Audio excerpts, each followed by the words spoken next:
Chercheurs et chercheuses de vérité, salam alaikum.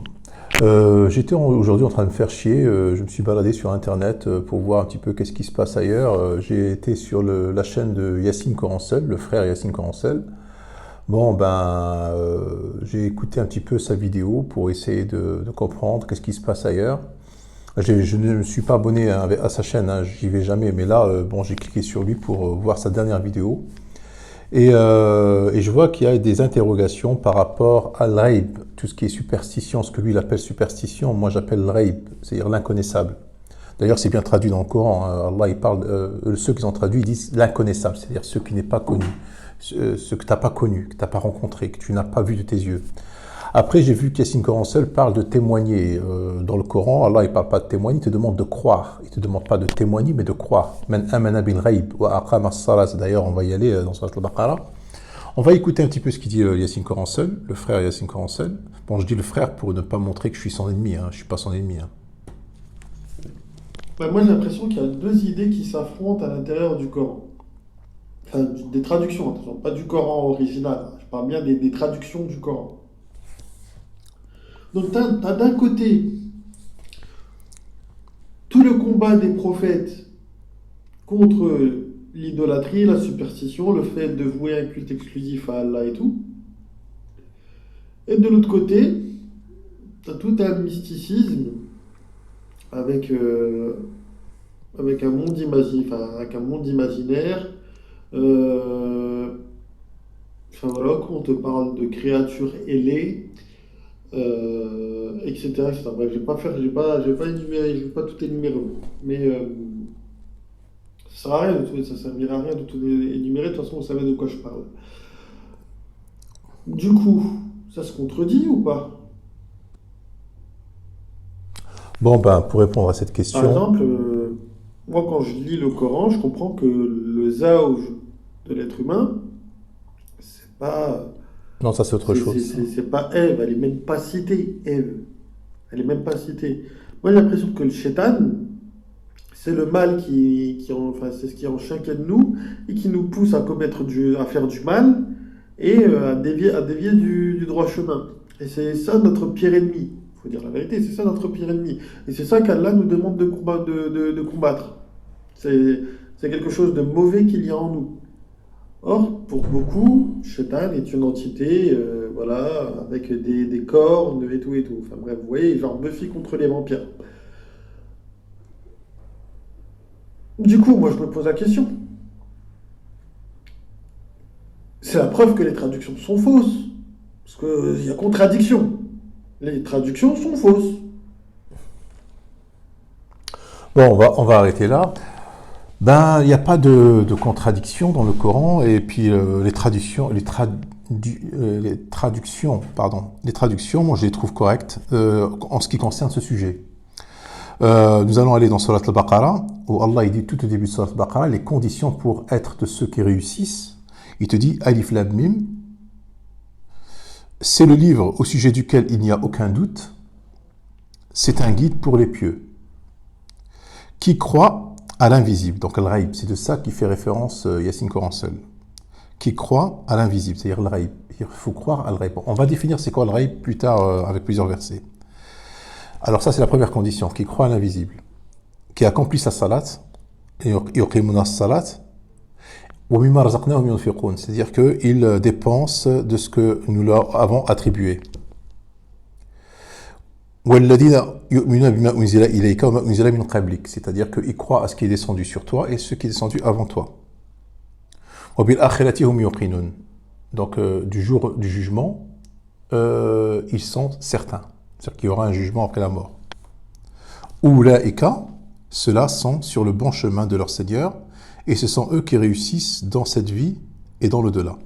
Donc on peut remarquer qu'au début de la sourate, Allah il te dit Alladina yu'minuna bil ghaib. Il n'a pas dit Alladina yashhaduna bil ghaib. Il a dit ceux qui croient à l'invisible. Il n'a pas dit ceux qui témoignent à l'invisible. Donc là, le Yassine Corancel dit que d'un côté, on doit témoigner. Donc, en aucun moment, Allah te demande de témoigner de ce que tu ne perçois pas, de ce que tu ne vois pas. Il ne te demande pas de témoigner, il te demande de croire. Parce que c'est lui qui t'apporte la nouvelle de l'invisible. C'est lui qui te parle des anges c'est lui qui te parle on va y aller, hein, des prophètes avant. Est-ce que moi j'étais présent quand Abraham était là? Quand Abraham, il a levé les yeux dans le ciel pour regarder les étoiles. Est-ce que moi j'étais là? Non. C'est Allah qui m'a informé. Donc, moi je crois en Allah. Donc, je crois à l'invisible. Je crois à Abraham. À travers Allah, je crois à Abraham. C'est-à-dire qu'il y a eu effectivement un homme qui s'appelle Abraham, un prophète, qui a levé les yeux dans le ciel et qui ainsi de suite. Parce que Allah m'a raconté son histoire.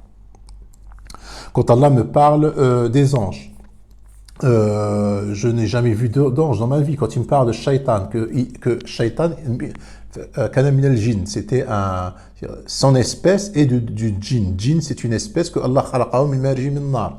C'est-à-dire qu'il a créé d'un feu, de la chaleur du feu. D'accord? C'est un autre type de créature.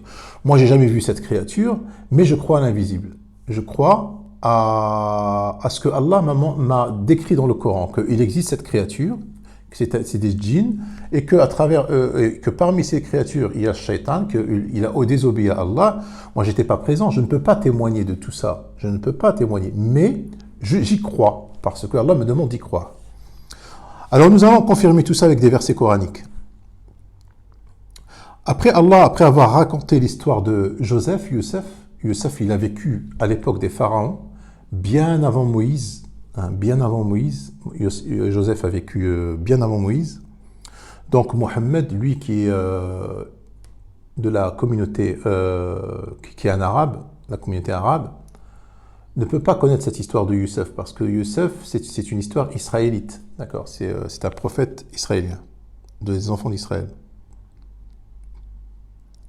Alors, une fois qu'il lui a raconté au 102, qu'est-ce qu'il lui dit Allah? ذلك من أنباء الغيب نوحيه إليك وما كنت لديهم إذ اجتمعوا أمرهم وهم يمكرون.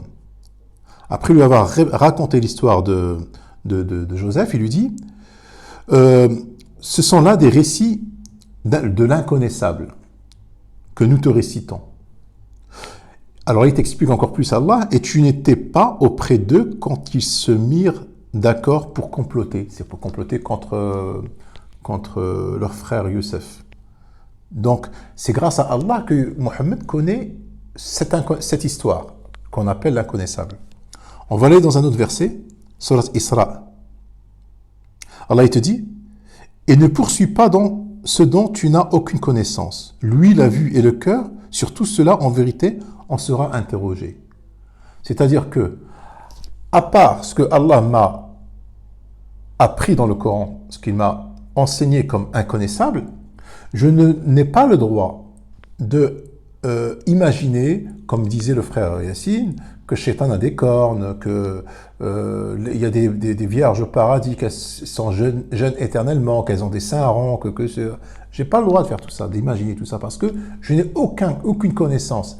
Je dois me limiter seulement à ce que Allah m'a enseigné. D'ailleurs, on y va tout de suite. Alors là, j'ai une palette j'en ai presque 20 des versets. Je ne peux pas tous les traduire en français. Alors le premier verset. وما كان الله ليطلعكم على الغيب. Allah, c'est Sourate Al-Imran. Allah n'allait pas vous faire connaître l'inconnaissable. Il faut lire le verset avant aussi. قل لا أقول لكم عندي خزائن الله ولا أعلم الغيب. Dit, je ne détiens pas les trésors de mon Seigneur et que je ne connais pas l'inconnaissable. Mohammed, il ne connaît pas l'inconnaissable. Le seul inconnaissable qu'il connaît, c'est ce que Allah lui a fait connaître. D'accord? Dans le Coran. Par exemple, l'histoire de Joseph.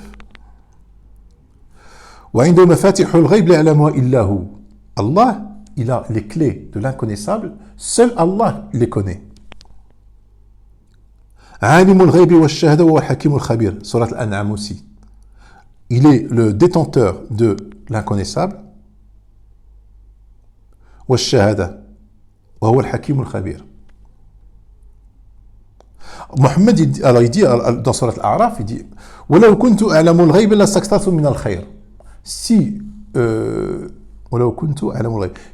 j'avais la connaissance de l'inconnaissable, si j'avais le savoir de l'inconnaissable, je serais devenu riche. C'est-à-dire Mohammed dit ولو كنت ثم تردون إلى عالم الغيب والشهادة. Allah, il est alim al-ghaib, c'est-à-dire le détenteur de l'inconnaissable. وستردون إلى عالم الغيب فقل إنما الغيب لله فانتظروا إني معكم من المنتظرين. Dit que l'inconnaissable est à Allah. Alors attendez, moi-même, je suis parmi vous, parmi ceux qui attendent.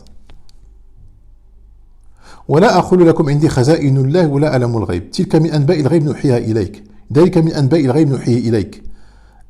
Donc عالم الغيب والشهادة كبير المتعال.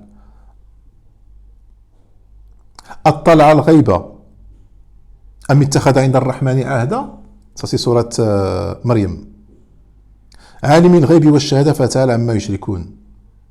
Il y en a tellement des versets où le mot ghaib est prononcé, ghaib, c'est-à-dire l'inconnaissable.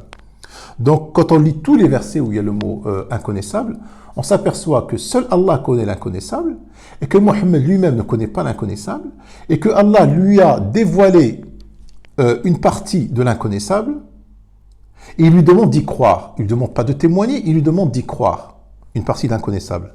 On va aller dans sourate Hud, après avoir parlé de Noé, après que Allah ait parlé de Noé, il lui dit: voilà quelques nouvelles de l'inconnaissable que nous te révélons.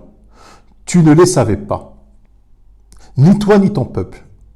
Avant cela, sois patient, la fin heureuse sera aux pieux. C'est après avoir raconté l'histoire de Noé dans le 47, 48, donc dans le 49, il lui dit: voilà quelques nouvelles de l'inconnaissable. L'inconnaissable, c'est ce que la personne ne perçoit pas, c'est quand elle n'est pas présente. Par exemple, tous les prophètes qui ont vécu, qui ont été cités dans le Coran, moi je ne les ai pas croisés, je ne les ai pas connus. C'est ça l'inconnaissable. Allah n'est pas l'inconnaissable, attention, hein. Allah n'est pas l'inconnaissable, parce que dans nos gènes, dans notre instinct, nous ressentons l'existence d'une existence divine, d'une force surnaturelle, une existence divine. Et chacun le traduit. Par exemple, chez les Indiens d'Amérique, ils appellent des esprits puissants, des esprits machin. Mais dans nos gènes, nous sommes persuadés que Dieu existe. D'accord ? Donc ça ne fait pas partie de l'inconnaissable.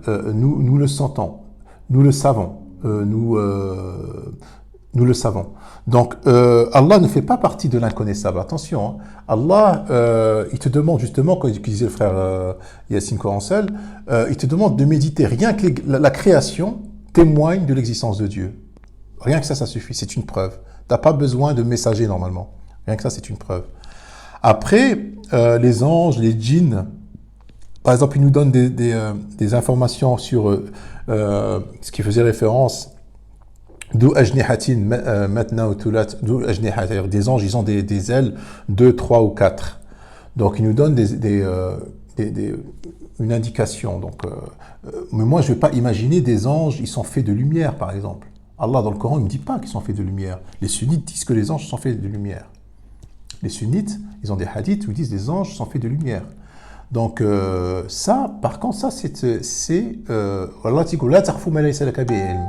Ne dis pas dans ce que tu n'as aucune connaissance. Moi, je ne peux pas avancer que les anges sont faits de lumière, puisque Allah ne le dit pas dans le Coran.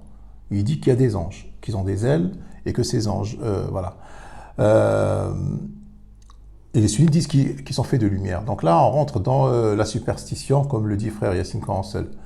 Mais le Coran n'est pas contradictoire. Je ne comprends pas pourquoi il a été chercher tout ça. Le Coran n'est pas contradictoire. Bon, c'est pas contre lui que je dis ça. Comme j'ai vu qu'il y a beaucoup de gens qui se posent la même question, il faut comprendre les mots. L'inconnaissable, il est bien traduit. Al-Ghaib veut dire l'inconnaissable. Et il a été expliqué dans plusieurs versets ce que veut dire l'inconnaissable. Voilà, donc une petite vidéo pour dire ce que je pense à ce sujet. Alors, en ce moment, j'ai vraiment la motivation qui a baissé par rapport aux vidéos. Je suis même en train de déconnecter psychologiquement par rapport à tout ça, parce que j'ai d'autres projets. Mais bon, dès que j'ai quelque chose à dire, je serai là. Salam alaikum. Peut-être ce soir, je vais faire un live. Peut-être après Salat l'Isha, je vais faire un live. Il y a ma fille qui va venir. Si elle ne vient pas, je ferai un live. Ouais. Salam alaikum.